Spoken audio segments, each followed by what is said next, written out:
Incredible. How about 3 days in a row? Somebody from the Discord. Actually, I think I saw 3 different contests today got pulled down by somebody.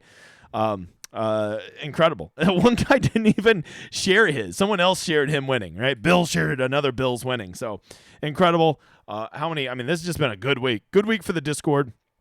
And we still got some week-long sweats. I saw some of you got some very live lineups.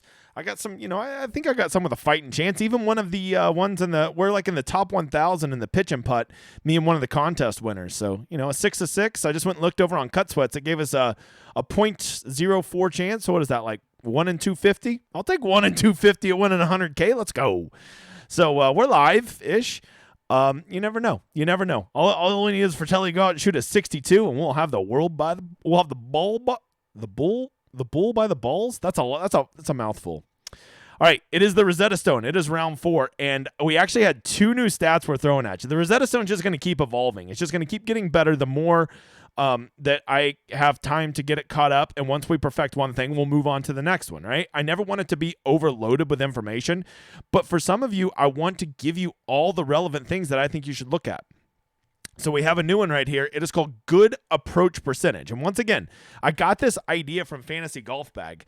They measure it a little bit differently than I do. They just simply measure how many shots, were in a certain percentile. I feel like I wanted it to be a little bit more advanced than that.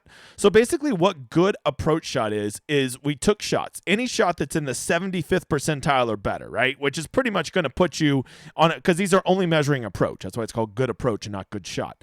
75 percentile shots are usually going to put you in a very good chance to have a birdie, right?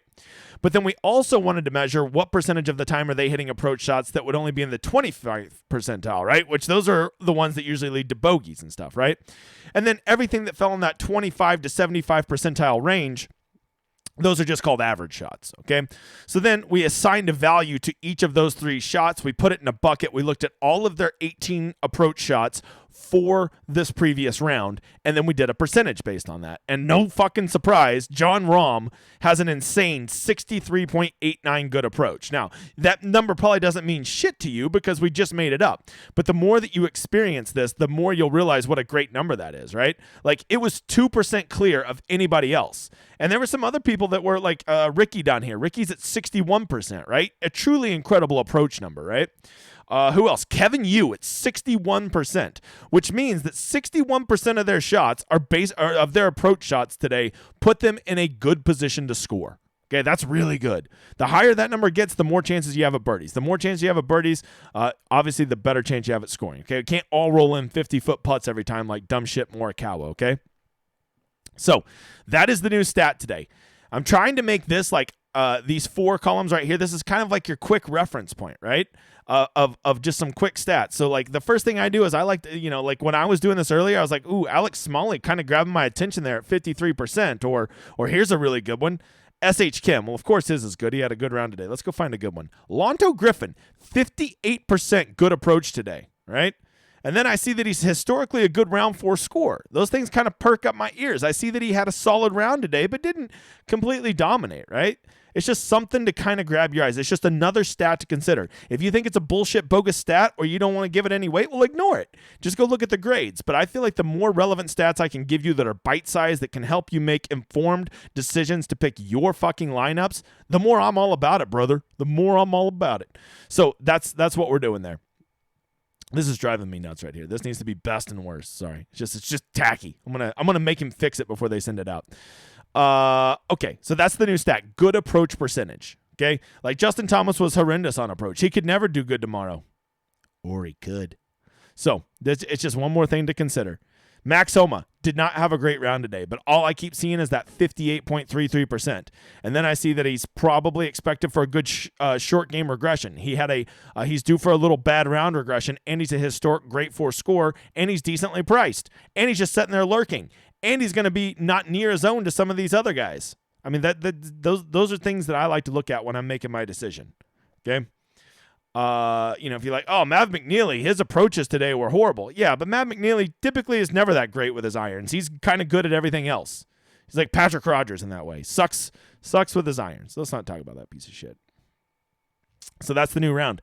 Once again, guys, please look at me. Look at me. Hey, you. I really appreciate you being here. I'm so glad you're part of this community and we're kicking ass. It's the most fun thing ever, right? We're having fun. I'm winning money. It sounds like a lot of you are winning money. If nothing else, we're having fun. I hope you're having fun. If you're not having fun, fucking quit playing. Because if you're not having fun with DFS, don't do it. Just because somebody's in green does not mean you automatically play them in cash. Those are just guys that I thought were cash-type plays. Furthermore, simply because somebody is in green does not mean that you can only play them in cash. You could definitely play Callum Tarrant in your fucking GPP lineup. As a matter of fact, it'd probably be a good play. Just because somebody is labeled in pink, do not go put all these pink guys in your player pool, right? If you think Robbie Shelton shot a 3 over today and sucks balls, I get it. He fucking killed my lineups too. But I still think he's sleeper worthy for tomorrow, so I marked him as a sleeper. Okay? High upside guys, look, just because Colin Morikawa is not labeled as a high upside guy doesn't mean he can't break the slate tomorrow. I'm just saying, in a vacuum, Colin Morikawa does not have the same upside as Finau, Montgomery, and Thomas. When he has a 90 percentile round, he does not score as high as those guys. That's why he is a GPP play versus them. But then you can make a counter argument that Colin Morikawa hits his 50 percentile. His 50 percentile round is probably higher than all three of these guys because he consistently plays well, at least when he's playing well. Okay? Why is, Siwoo Kim does not, his best round cannot match what Jason Day's best round could probably be. Okay, that's all that means. Doesn't mean that Siwoo Kim can't break the slate tomorrow. Matter of fact, he's one of the best leverage plays on the slate. No one is going to play that motherfather tomorrow. No one. All right, ownership, I'm going to get a little bit more conservative. I only have 4 guys over 30% and only about 8 guys between 15 to 30. Most guys are going to be under 15% tomorrow. So if you like somebody, go fucking play him because you're going to get great leverage on him. Ownership really pools on I'm starting to study Showdown ownership now, and I've learned that it really pools on about 10 to 12 guys. Okay, I'm adjusting. I might even get to the point one day where I do actual numbers. I wouldn't fucking hold my breath, but it's a possibility. Tee times, I would say you can probably see if you're like looking at your screen, like what the fuck's going on there? There's the slightest hint of orange to guys going out earlier. They have slightly better conditions, I would assume, as the winds pick up in the afternoon. But it's like, not that big of a difference. And you might find that the afternoon scoring is better tomorrow, but that's probably just because the guys in the afternoon are going to care a lot more than the guys that go out 2 hours earlier. Or they could, guys, I would just caution. Like, I'm not saying Keegan Bradley or Ricky Fowler or Ryan Palmer or S.H. Kim can't do good tomorrow. I'm just saying, like, be careful, man. Like, those are, like, classic trap guys. Just like Tano Goyo was a trap guy today and Brendan Steele was a trap guy today. It doesn't mean they can't do good. It just means, like, just think about it. Just think logically if that's what you want to do. We've went over good approach. By now, you should know what short game regression is. That's guys who had a really bad short game, which is putting plus around the green. That's what short game is. And those guys are due for a positive regression if they have a good score, and they're due for a negative regression if they have a low score. And please remember this. A C equals average, right? So when you see C, you're like, oh, he sucks at it. No, that just means he's dead average. Colin Morikawa isn't a bad round 4 scorer. He's just an average round 4 scorer. Now, he looks bad because he's around all these other fucking animals, but like a C is average. So don't see a C and be like, oh, fuck, he has 3 Cs. I can't play him. That just means he's average at those things. Doesn't mean he's bad. It means he's just average. Projections will be out in a little bit. We will get them loaded up to the solver with some ownership. Our price relationship, you should know what that's about. And then if you want to see the actual data without having to go over to Data Golf, it's all pooled right here for you, right? It's just pulling data from Data Golf.